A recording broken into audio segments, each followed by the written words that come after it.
There isn't much that doesn't rely on infrastructure in our world, and therefore the resilience of that infrastructure is so important. The importance for us for climate resilience is because we need to make sure that our infrastructure investments around the world, whether they be toll roads, airports, seaports, pipelines as well, continue to serve local economies, communities and the end customer ultimately.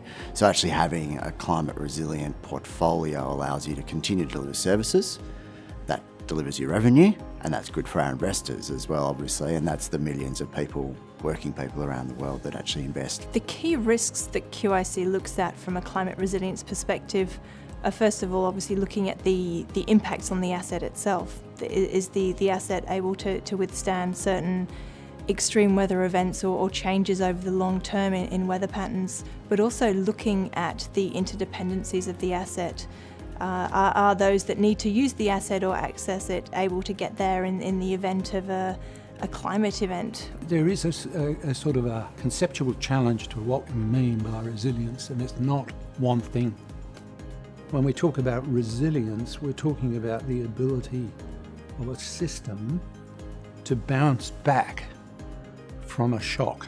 That's a concept more easily understood with respect to some assets than with respect to some others. The key risks around resilience and key risks for climate change more broadly, there's probably two. One's a policy and regulatory framework risk, and the fact that there's inconsistencies across geographic markets, there's inconsistencies around the rule of law in different markets and so on. The other risk that I think is really front of mind is sort of getting to that was that supply chain risk and the interdependencies between a single asset and how it connects with the wider economy.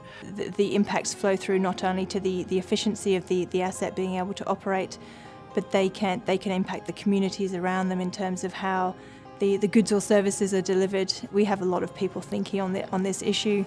A lot of people are working towards generally the same outcome, which is to ensure the resilience of our assets, of our communities, and of our ability to adapt to the challenges that we face going forward.